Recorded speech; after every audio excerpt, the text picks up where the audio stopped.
I continue to read the book by Ernest Hemingway, A Movable Feast. This is the second story, Miss Stein Instructs. When we came back to Paris, it was clear and cold and lovely. The city had accommodated itself to winter. There was good wood for sale at the wood and coal place across our street, and there were braziers outside of many of the good cafes so that you could keep warm on the terraces. Our own apartment was warm and cheerful.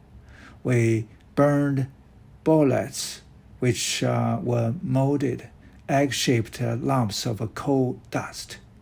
On the wood fare and on the streets, the winter light was beautiful. Now you were accustomed to see the bare trees against the sky, and you walked on the fresh-washed gravel path through the Luxembourg gardens in the clear, sharp wind. The trees were beautiful without their leaves when you were reconciled to them, and the winter winds blew across the surfaces of the ponds, and the fountains were blowing in the bright light. All the distances were short now, since we had been in the mountains. Because of the change in altitude, I did not notice the grade of the hills except with pleasure, and the climb up to the top floor of the hotel where I worked in a room that looked across all the roofs and the chimneys of the high hill of the quarter was a pleasure. The fireplace drew well in the room, and it was warm and pleasant to work.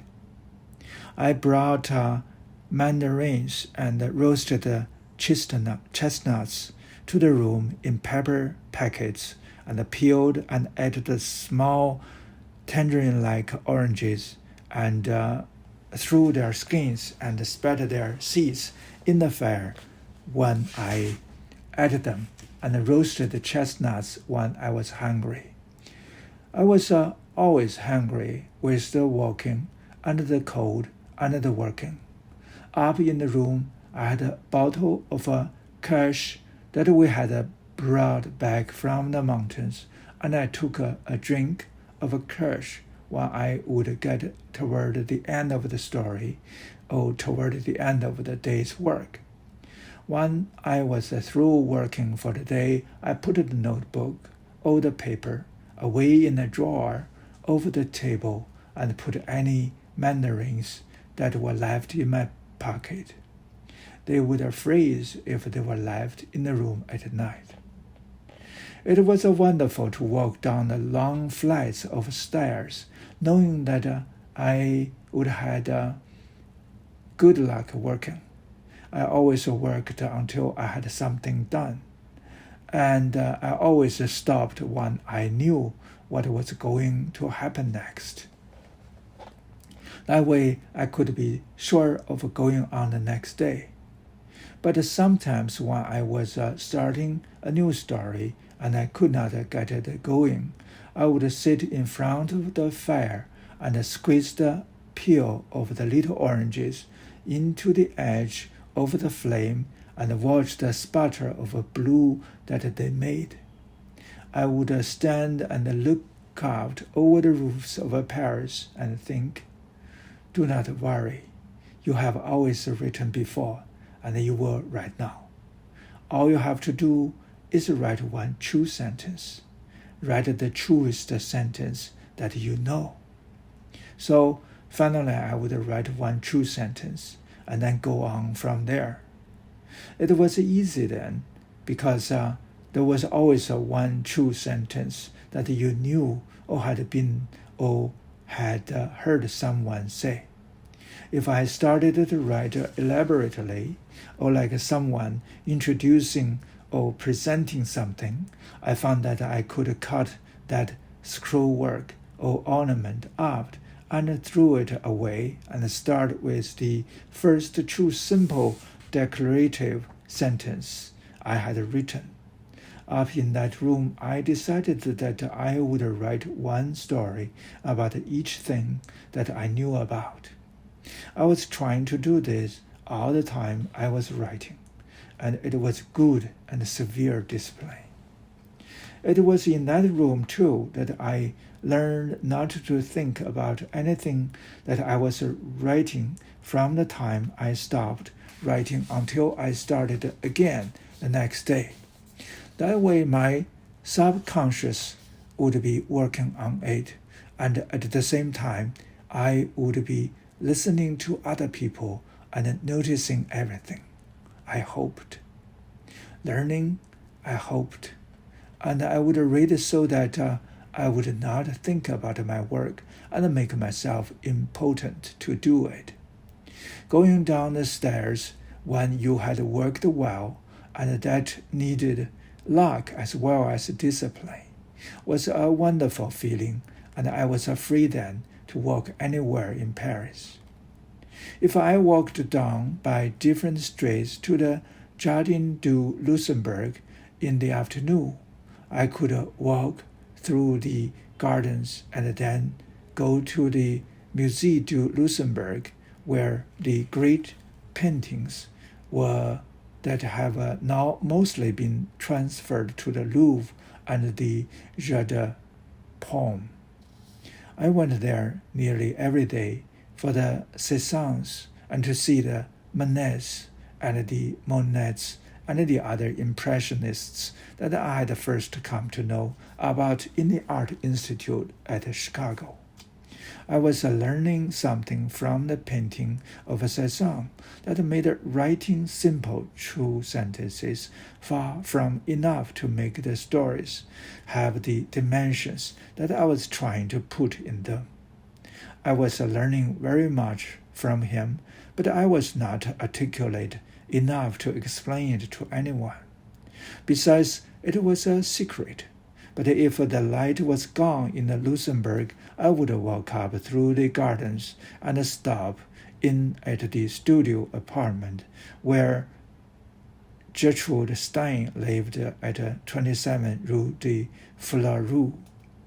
My wife and I had called on Miss Stein, and she and the friend who lived with her had been very cordial and friendly, and we had loved the big studio with the great paintings.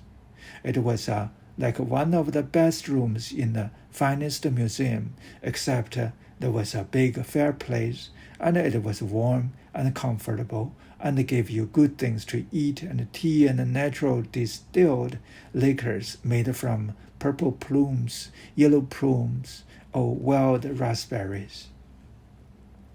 These were fragrant, colorless alcohols served from cut glass carafes in small glasses, and whether they were Quashy, Marabelli, or Framboise, they all tasted like the fruits they came from, converted into a controlled fare on your tongue that warmed you and loosened your tongue. Miss Stein was very big but not tall, and was heavily built like a pleasant woman. She had beautiful eyes and a strong German Jewish face that also could have been friolano, and she reminded me of a northern Italian peasant woman with her clothes, her mobile face, and her lovely, thick, alive immigrant hair, which she wore put up in the same way she had probably worn it in college. She talked all the time, and at first it was about people and places. Her companion had a very pleasant voice, was small, very dark, with her hair cut like a Joan of Arc in the Beauté de Monveau illustrations, and had a very hooked nose.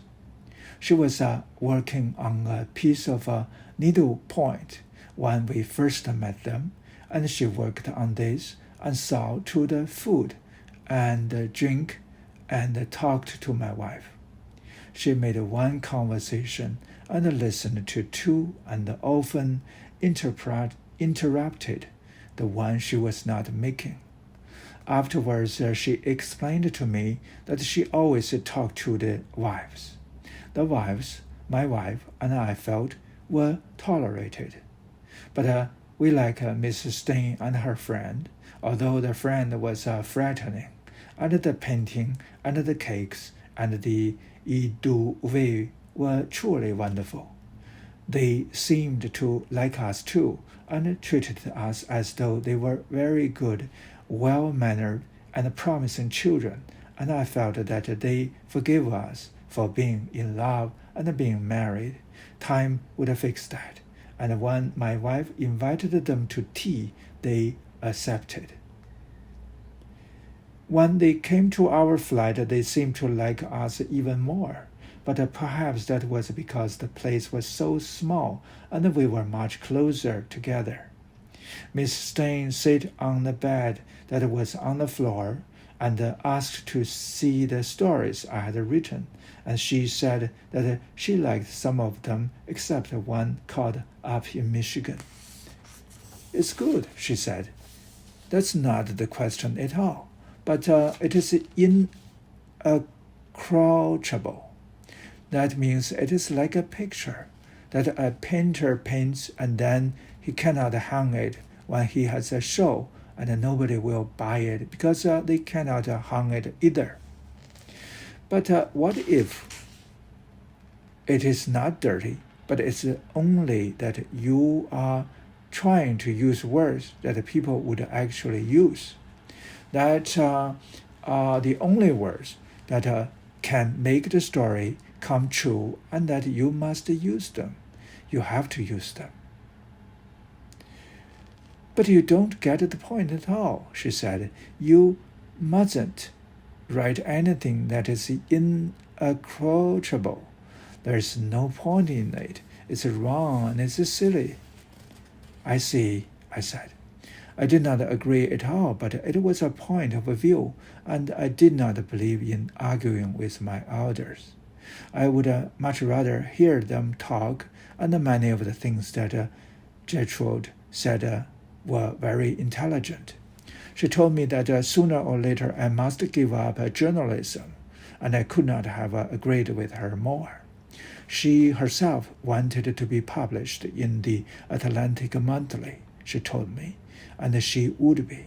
She told me that I was not a good enough writer to be published there or in the Saturday Evening Post, but that I might be some new sort of writer in my own way, but the first thing to remember was not to write stories that were inapproachable. I did not argue about this, nor try to explain again what I was trying to do about a conversation. That was my own business, and it was much more interesting to listen. That afternoon, too, she told us how to buy pictures. You can either buy clothes or buy pictures, she said. It is that simple. No one who is not very rich can do both. Pay no attention to your clothes and no attention at all to the mode, and buy your clothes for comfort and durability, and you will have the clothes and the money to buy pictures. But if I never bought any more clothing ever, I said, I wouldn't have enough to buy the Picassos that I want. No, it's out of your range. You have to buy the people of your own age, of your own military service group. You will know them. You will meet them around the quarter. There are always good new series painters. But it's not your buying clothes so much. It's your wife always. It's women's clothes that are expensive. I saw my wife trying not to look at the strange steerage clothes that Miss Stein wore, and she was successful. When they left, we were still popular, I thought, and we were asked to come again to 27 Rue de Fleur. It was later on that I was asked to come to the studio anytime after 5 in the winter time. I had met Mrs. Stein in the Luxembourg. I cannot remember whether she was walking her dog or not, nor whether she had a dog then. I know that I was walking myself, since we could not afford a dog nor even a cat then, and the only cats I knew were in the cafes or small restaurants or the great cats that I admired in concierge's windows. Later, I often met Miss Stein with her dog in the Luxembourg Gardens, but I think this time was before she had one. But I accepted her invitation, dog or no dog, and had taken to stopping in at the studio, and she always gave me the natural eau-de-vie, insisting on my refilling my glass, and I looked at the pictures and we talked. The pictures were wonderful, and the talk was very good. She talked mostly, and she told me about modern pictures and about painters, more about them as people than as painters, and she talked about her work. She showed me the many volumes of manuscript that she had written, and that her companion typed each day. Writing every day made her happy, but as I got to know her better, I found that for her to keep happy, it was necessary for this steady daily output, which varied with her energy, but was regular, and therefore became huge to be published, and that she received official recognition. This had not become an acute situation when I first knew her, since she had published 3 stories that were intelligible to anyone.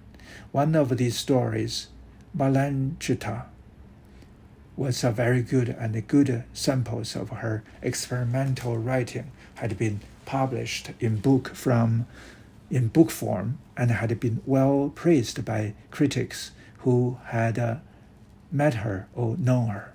She had such a personality that when she wished to win anyone over to her side, she could not be resisted, and the critics who met her and saw her pictures took writings of hers that they could not understand and trust because of their enthusiasm for her as a person and their confidence in her judgment.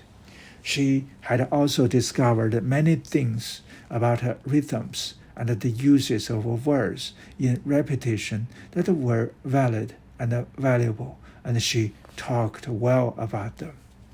But for her to continue to write each day without the drudgery of a revision, nor the obligation to make her writing intelligible, and continue to have the true happiness of creation, it was beginning to become necessary for her to have a publication and official acceptance, especially for the unbelievably long book called The Making of Americans.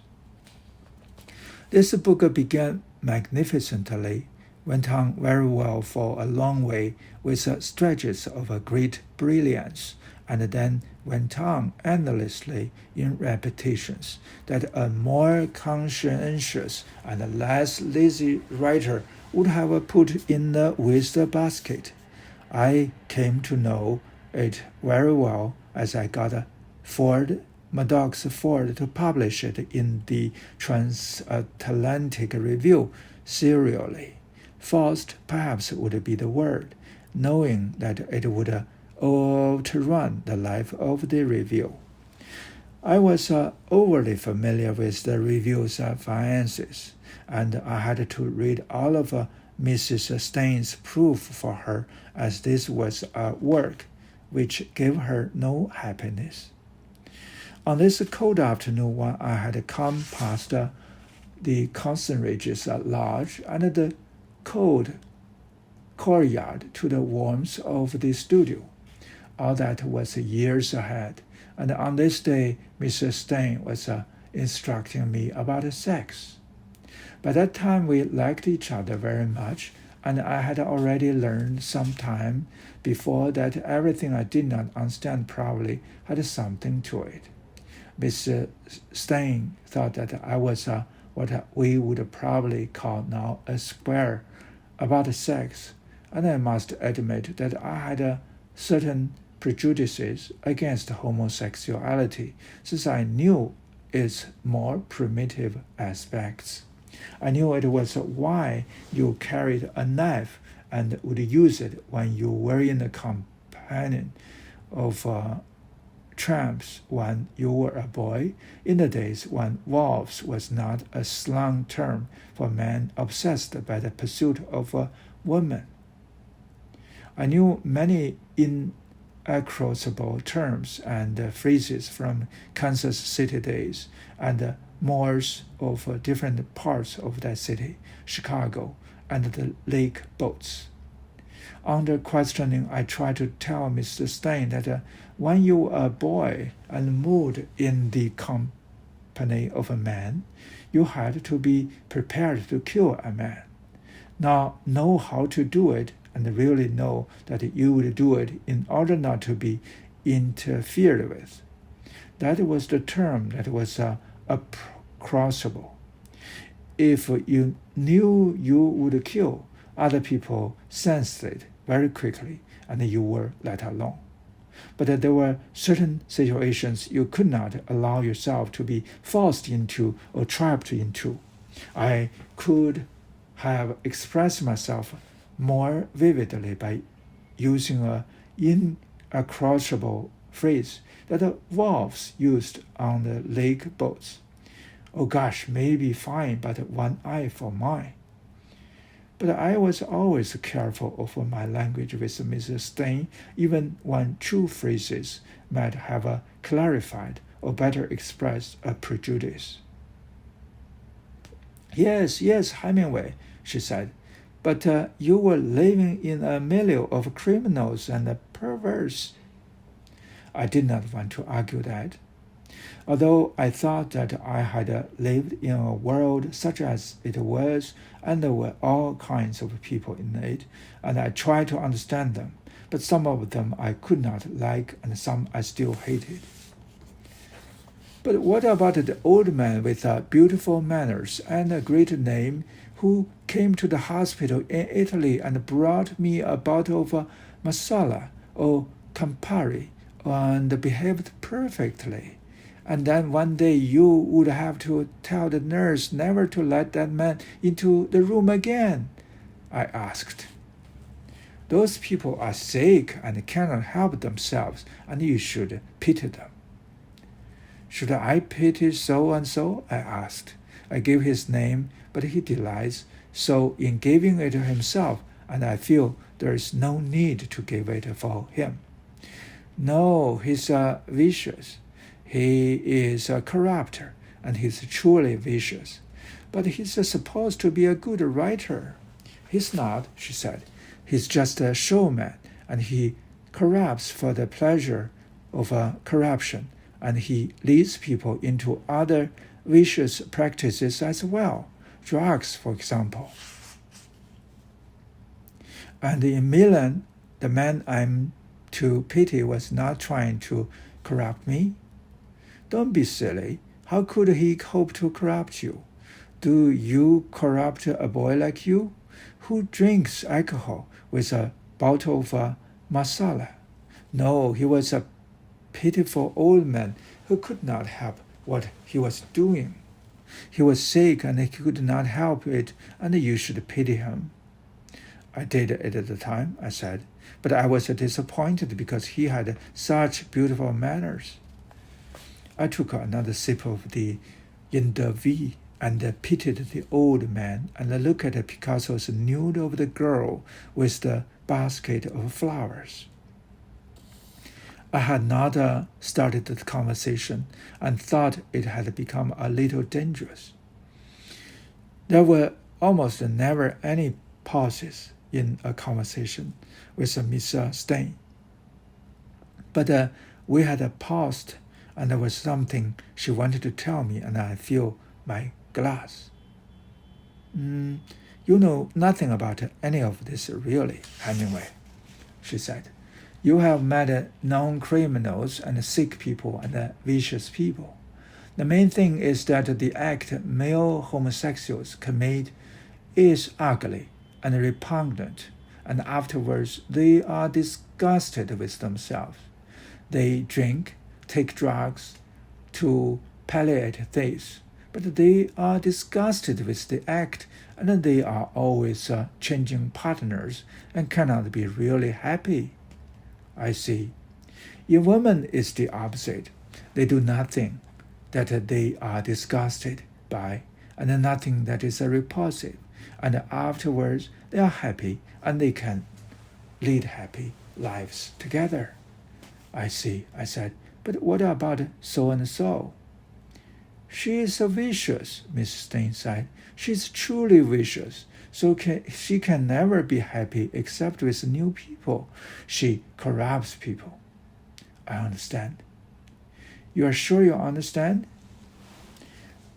There were so many things to understand in those days, and I was glad when we talked about something else. The park was closed, so I had to walk down along it to the Rue de Vaugirard and around the lower end of the park. It was sad when the park was closed and locked, and I was sad walking around it instead of through it, and in a hurry to get home to the Rue Cardinal Lamour. The day had started out very brightly too. I would have to work hard tomorrow. Work could cure almost anything. I believed then, and I believe it now, that all I had to be cured of. I believed Mrs. Steinfeld was a youth and loving my wife. I was not at all sad when I got home to the Rue Cardinal Lamour and told my newly acquired knowledge to my wife, and we were happy in the night with our own knowledge we already had and other new knowledge we had acquired in the mountains.